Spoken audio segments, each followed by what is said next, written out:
Can you see a masterpiece hidden inside a discarded, burnt log? Andre Lawson can. But in Bend, Oregon at 10 o'clock a.m., nobody believed him, especially Brooke Reynolds. Seeing Andre collect scrap wood from Apex Lumber, the proud designer laughed and asked if he was taking trash to warm his daughter, Aaliyah. Andre accepted it in silence, hiding his pain to turn the ruined wood into amazing moving art. Conflict exploded when Brooke used her power to push his art out of the local market. Andre began a hard journey to prove himself, facing a severe wood shortage, mean rumors, and pressure from debt collectors. What inside his barn will make the entire town fall silent? So that laugh followed Andre all the way home. It rang in his ears louder than the truck engine. He did not answer back. He never did. He just loaded the burnt cedar into his old truck bed. His knuckles turned pale around the splintered wood. Every Thursday, trucks from Apex Lumber dumped burnt logs and cracked maple branches behind his barn. Most people called it waste. Andre called it a Thursday gift. He always arrived early, before the frost melted off the bark, sorting each piece by weight and grain. Brooke usually drove past in her polished SUV, checking on her own with suppliers nearby. That morning, she had stopped the car just to watch him work. Her laughter carried across the lot, sharp enough for the other workers to hear. Andre Lawson was 38 years old. He fixed air compressors for a living back when there was steady work. Now he carved small wooden gears in his spare time. He lived at the edge of town, in a leaning barn with a rusted tin roof. Wind slipped through the cracks every winter night. The barn smelled like sawdust, motor oil, and pine smoke, all mixed together. Under his boots, the wooden floor creaked with a low, tired groan. Outside, dead pine needles crunched under every step he took. His hands were rough, marked with old scars and fresh splinters. He wore the same faded work shirt 3 days in a row, patched at both elbows. His daughter, Aaliyah, was 7 years old. She had her mother's soft brown eyes. Her mother died 2 years ago in a car accident on Highway 97. Since then, it had just been the two of them and a stack of unpaid medical bills. Aaliyah rarely complained about anything. She wore the same purple boots from last winter, even though her toes had started to press against the front. She never once asked for a new pair. She simply folded her socks a little thicker on the coldest mornings and said nothing at all. That evening, the temperature outside dropped to 11 degrees. Andre pulled his jacket tight and stepped into the barn. He lit a small fire in a rusted metal stove. Aaliyah sat nearby, drawing a butterfly with broken crayons. She never asked for new ones. His bank account held exactly $47.20. He checked it every night, hoping the number might grow on its own. It never did. A folded bill for his late wife's hospital treatment sat under a coffee can. It said $1,200, past due. A debt collector called almost every Tuesday afternoon, always at the same hour. The man's voice stayed polite, but firm, reading the same script each time. "We understand times are hard," he'd say, "but the balance still needs to be paid." Andre always answered calmly, promising a payment plan he barely believed in himself. Andre picked up a chunk of burnt cedar from the truck. He turned it slowly under the dim bulb light. Most people saw garbage. Andre saw the curve of a wing. He saw feathers hiding beneath scorched bark. His late wife once told him that broken things just needed someone patient enough to notice. He thought of her voice sometimes, late at night, while his chisel moved across old grain. It kept him steady on the hardest nights, even when his hands ached from the cold. He built his tools himself. His lathe came from an old washing machine motor. He listened to the wood as it spun, adjusting each cut by sound, not by sight. Nobody taught him this. He simply understood machines the way some people understand music. The motor hummed low, then rose into a thin whine whenever the blade bit too deep. Andre could hear the difference between good wood and dying wood. Good wood sang a clean, steady note. Dying wood buzzed and shook under his palm. He pressed his thumb against the spinning cedar, feeling for the faint heat of friction building underneath. Aaliyah looked up from her drawing. "Daddy, can birds really fly if their wings are broken?" she asked softly. Andre paused his carving. "Depends on who fixes the wings," he said. Then he smiled, just barely, and kept working late into the night. The next afternoon, at 1:15, a hard knock hit the barn door. It was Gerald Sterling, the man who owned the land Andre rented. Sterling held a folded notice in one hand. He didn't bother stepping inside. "Rent's going up $350 a month," Sterling said flatly. "New zoning coming through. You want to stay? You pay a $1,500 deposit in 30 days. Andre's jaw tightened, but his voice stayed calm. 30 days, he repeated. Sterling glanced past Andre's shoulder at the sagging barn roof. His nose wrinkled slightly, like the whole place smelled cheap to him. He tapped the folded notice against his palm twice, a small, careless gesture. Then he turned without another word. Sterling shrugged and walked back to his car. He didn't wait for an answer. The gravel crunched under his boots the whole way. His car door slammed shut with a hard, final click. Andre stood alone in the cold for a long moment. His pulse thudded once hard behind his ears. 30 days. That number would follow him into every corner of the barn now. That same day, Aaliyah came home from school holding a permission slip. It was for the winter field trip, $280 due in 2 weeks. She slid it under her pillow instead of handing it to her father. She thought if she hid it, he wouldn't have to feel bad. Earlier that day, a classmate had teased Aaliyah at recess. The girl pointed at Aaliyah's worn boots and laughed with 2 friends. Aaliyah said nothing back. She simply walked to the far end of the playground and sat alone on a cold metal bench. She never told her father about moments like that. She didn't want to add more weight to his tired shoulders. Instead, she kept drawing butterflies, one after another, in her notebook. Andre found the field trip slip anyway, while tucking her blanket that night. He sat on the edge of her bed for a long moment. He stared at the number printed on the paper. Something inside him shifted quietly. He walked back to the barn and looked at his carvings lined along the shelf. Small birds, tiny gears, a woodpecker with a moving beak. These were not just hobbies anymore. They had to become an income, or his daughter would lose her home. The next morning, Andre wrapped his favorite piece in an old wool blanket. It was a mechanical woodpecker carved from cedar scraps. He drove into downtown Bend, past the shiny art galleries on Wall Street Avenue. The first gallery smelled like fresh paint and expensive candles. Soft jazz played from hidden speakers near the ceiling. At the first gallery, the manager glanced at Andre's stained work jacket. He waved him off before Andre said a single word. At the second gallery, glass shelves gleamed under bright white lights. A woman behind the counter barely looked up from her tablet. Our clients buy premium cedar pieces from Reynolds Design, she said. Not scrapwood toys. Unrüstschätztäusend. He kept his voice even. It's not a toy, he said quietly. She had already turned away. At the third gallery, the owner didn't even open the door all the way. He looked at the wrapped blanket in Andre's arms and shook his head slowly. Try somewhere else, he said, and the door clicked shut. He walked back to his truck empty-handed. For a moment, he considered giving it all up. A chemical plant nearby was hiring night shift workers for $12 an hour, 14 hours a night, leaving Aaliyah home alone in the dark. The plant's smokestacks puffed thick gray clouds into the evening sky. Andre parked outside the plant's chain-link fence for almost 10 minutes. He watched tired workers shuffle through the gate, their faces pale under the harsh security lights. A guard eyed him through the window, waiting for him to step out. He sat behind the wheel, gripping it tight. His knuckles whitened against the cold plastic. Then he thought of her drawing, the butterfly with broken wings. He drove home instead of applying for that job. Back at the barn, Andre was gathering broken gears to toss into the stove.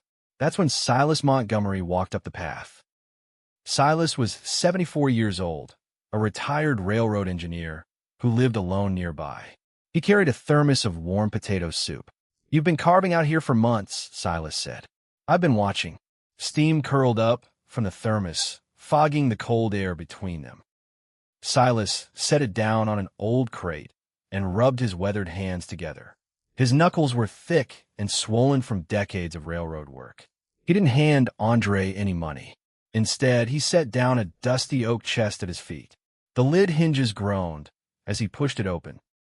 Inside were antique German clockmaker tools from the 1940s. Andre stared, speechless, running his fingers over the old brass gears. Each tool felt cool and heavy, worn smooth by decades of careful hands. "What breathes, Andre," Silas said. "You keep forcing the gears to move your way. Try listening to where the grain wants to bend instead." He showed Andre how heavy bronze counterweights could power wooden joints without any electric motor at all. It was an old trick, gentle and patient, just like gravity itself. Andre's mind opened like a door, swinging wide. He thanked Silas quietly, holding the tools like they were gold. That night, he barely slept, sketching new ideas by candlelight.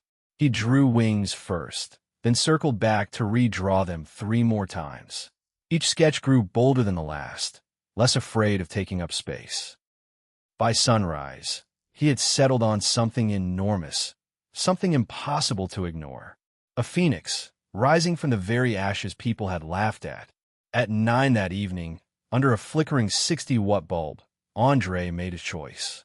He spent his last $30 on linseed oil and grease. He dragged a giant burnt cedar log into the center of the barn. It weighed nearly 200 pounds. This was the very same wood Brooke Reynolds had laughed at weeks earlier. Andre began sketching the shape of a massive phoenix, wings stretching 13 feet wide. Every hammer strike echoed through the cold barn air. Sawdust drifted down in slow, golden clouds under the bulb light. The smell of burnt bark mixed with fresh linseed oil, sharp and warm at once. Somewhere in the rafters, a loose nail ticked softly against tin, keeping a steady rhythm with his chisel. He gave up any thought of the factory job.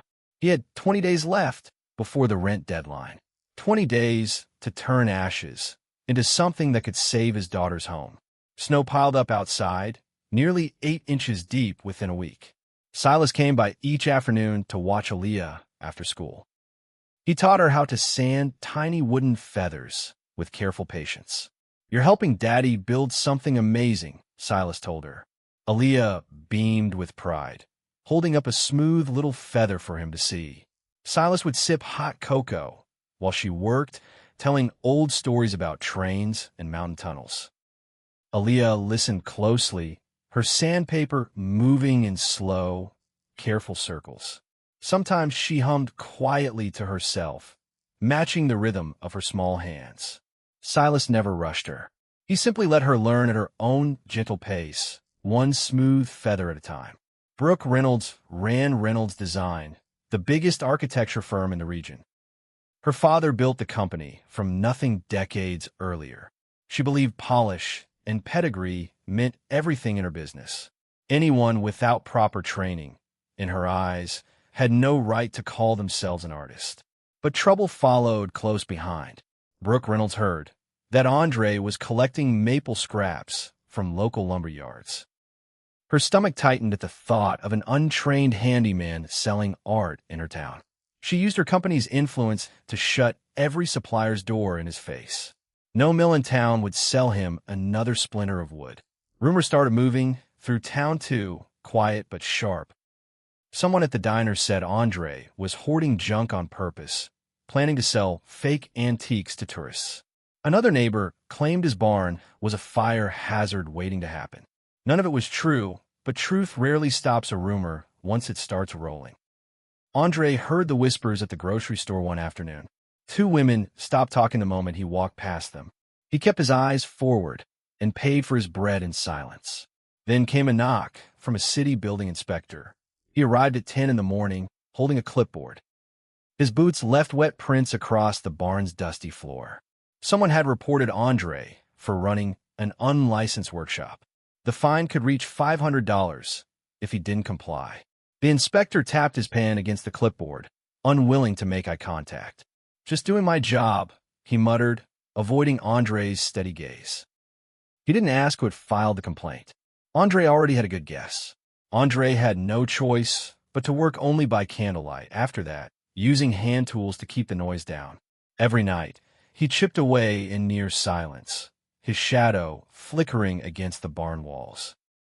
With no local mill willing to sell him wood, Andre started walking the riverbanks at dawn. He collected driftwood the current had worn smooth over years. He pulled fallen branches from ditches after windstorms, checking each one for rot. It was slower work, and the wood fought him more than fresh cedar ever did. But it was what nobody else wanted, so nobody could take it away. Word spread that a major art contest was coming to town, the Cascade Winter Exhibition. It was funded by none other than Reynolds Design. First prize offered $10,000 in cash. The winning piece would be displayed at the Timberline Lodge, a luxury five-star resort. Andre read the flyer twice, standing outside the hardware store. His hands trembled slightly, not from cold this time. Could a man, with no training, really stand a chance against Brooks' hand-picked artists? Andre saw his one real chance to pay off every debt. He entered the contest under a hidden name, the Wanderer of Oregon. He didn't want pity. He wanted the work to speak for itself. Nobody in town knew what Andre had built inside that barn. Soon, though, one dangerous mountain crossing would change all of that. The hardest part was moving a 13-foot Phoenix through a mountain pass. His old Ford truck rattled with every turn. Silas warned him that rough roads could snap the wooden gears inside. They left at night, driving straight into a heavy snowstorm. Wind howled against the truck windows. Aaliyah wrapped herself tightly in a wool blanket in the back seat. Near the top of Cascade Pass, disaster struck. The truck's radiator cracked, and white steam poured from the hood. The engine sputtered, then died completely right there on the icy road. The wind howled against the windows, rocking the whole truck side to side. The cabin grew freezing within minutes. Frost crept up along the inside of the glass. Aaliyah's small hands trembled under her blanket, her breath coming out in short, visible puffs. Andre had to choose fast. Wait for help, or risk losing everything he built. His heart pounded hard against his ribs. Sweat mixed with melting snow on his forehead, despite the freezing air. He glanced back at his daughter, then at the fragile Phoenix strapped down behind them. Months of work sat behind him, wrapped in old moving blankets. But Aaliyah's lips had already started turning pale at the edges. There was no real choice to make, not truly. A daughter always weighs more than any wing ever could. Using a wood chisel, he pried open the hood in the dark. He pulled a thin copper wire from the Phoenix's right wing, sacrificing part of its inner mechanism.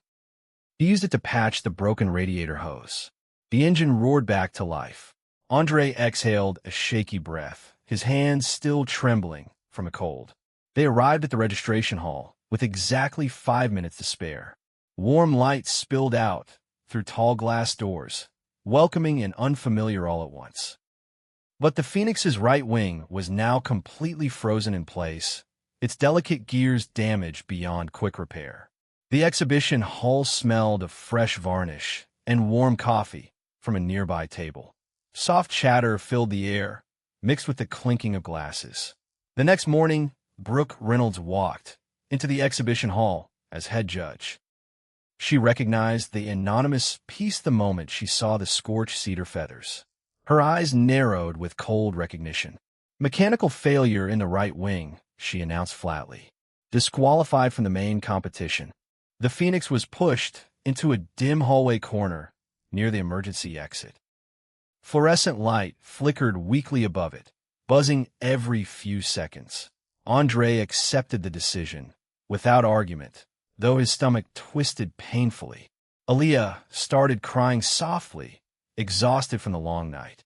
Her small shoulders shook as she leaned against her father's arm. Andre gently turned the bronze hand crank to calm her down. The left wing still moved, smooth and graceful, like something alive breathing quietly. A young film student named Leo happened to walk by at that exact moment. Leo lifted his phone and recorded 45 seconds of the moving wing. Wooden feathers folded and unfolded in perfect rhythm, with a soft mechanical clicking sound. His hand stayed steady, afraid to miss a single second of it. That night, Leo posted the clip online with a simple caption, "Beauty reborn from a single father's scrapwood." He didn't expect much. He fell asleep an hour later, his phone buzzing quietly on the nightstand, already forgotten for the night. 3 days after the exhibition, disaster arrived at Andre's door again. Gerald Sterling delivered a formal eviction notice, with a local sheriff standing beside him. They had 24 hours to pack up and leave. The sheriff's radio crackled softly in the cold morning air. Andre folded Aaliyah's small clothes into cardboard boxes in heavy silence. His hands moved slowly, careful with every small sock and mitten. The wounded phoenix stood quietly in the corner, its right wing still frozen and broken. Dust settled gently across its scorched feathers, like a blanket nobody asked for. Across town, Brooke Reynolds faced her own disaster. Marcus Vance, a powerful tech billionaire, had seen the video online. It had already reached 2.4 million views overnight. Vance had grown up fixing old radios in his father's garage, long before his company made him rich. He still collected antique clocks and mechanical toys in his spare time. Something about the Phoenix video stopped him mid-scroll that night. He watched it 11 times in a row, leaning closer to his screen each time. Vance canceled Brooke's polished, expensive lobby design for his new eco-resort completely. He gave her a blunt ultimatum over the phone. His voice stayed calm, but every word landed like a hammer. "Bring me that anonymous artist Phoenix by noon tomorrow," he said, "or our contract is over, and you owe me $500,000. Brooke's hand shook as she hung up the phone. Her office suddenly felt too quiet, too large, too empty. Pride had cost her everything she once controlled. She had no choice left but to swallow it and search for the man she once mocked. She found Andre's address through the exhibition records. Early the next morning, snow falling gently outside, Brooke drove to the old barn. She stepped out of her polished car into the cold, quiet field. Pushing open the dusty barn door, Brooke stood completely frozen. Before her stood the giant cedar phoenix, its wings stretching wide and proud. It was the very same trash she had laughed at months earlier. She offered $50,000 in cash, right there on the spot. Her voice was fast, almost desperate, nothing like her usual cool confidence. But there was a condition attached. Andre would have to sign away full ownership to Reynolds Design forever. Andre looked her straight in the eye without blinking. "I might be poor," he said calmly, "but my daughter will know her father built this with his own 2 hands. It's just wood, Mr. Lawson." Brooke snapped back. "Sentiment doesn't pay bills. Money does. Neither does pride," Andre replied quietly. "And pride is the only thing you're offering me right now." Brooke's expression hardened with sudden anger. She threatened to freeze his assets, claiming he had illegally used stolen lumber from Apex Lumber Corporation. Her voice rose sharply, echoing off the barn's wooden beams. Right at that moment, a black Cadillac pulled into the snowy driveway outside.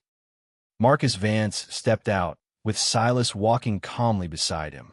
Silas had personally reached out to Vance days earlier, knowing his passion for old mechanical engineering.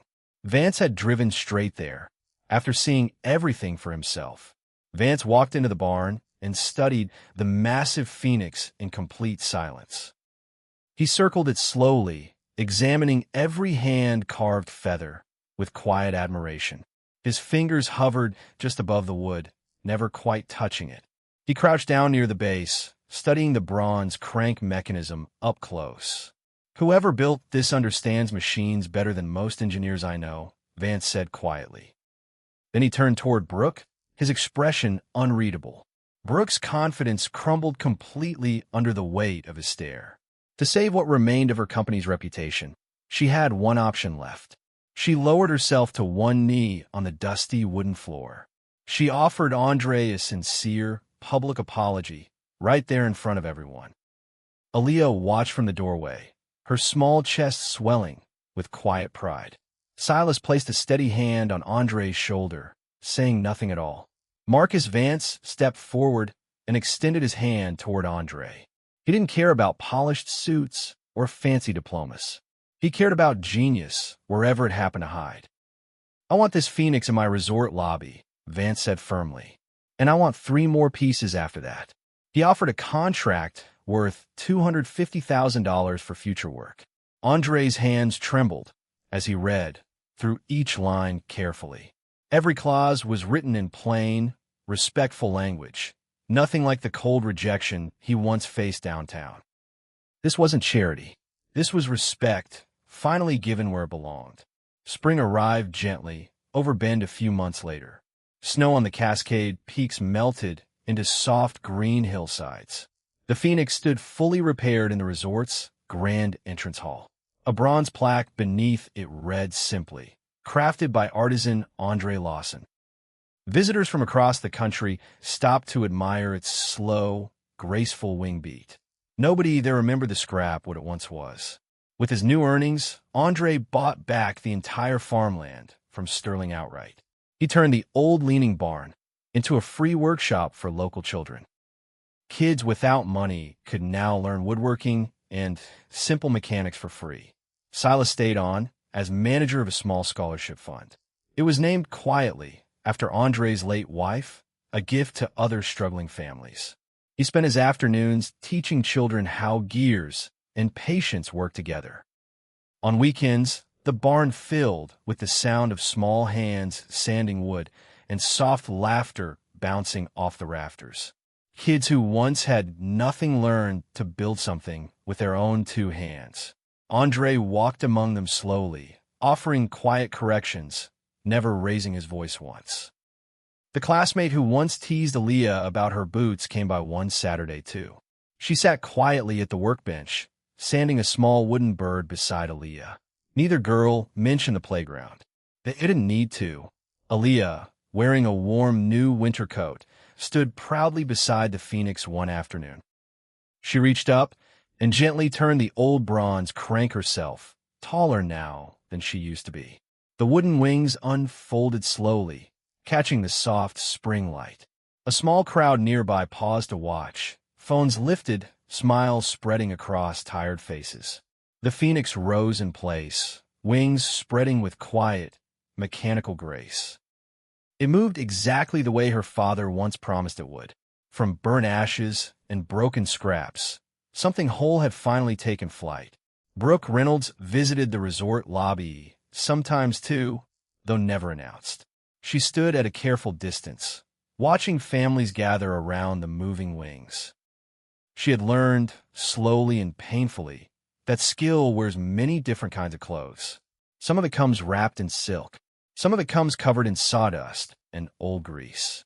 People in town still talk about that barn and the quiet man who built miracles inside it. They say pride blinded one woman completely, until patience and skill proved louder than any laugh. They say the wood remembers every hand that shapes it with love. Tourists sometimes ask the resort staff who carved the great bird in the lobby. The staff always point to the small bronze plaque near its base.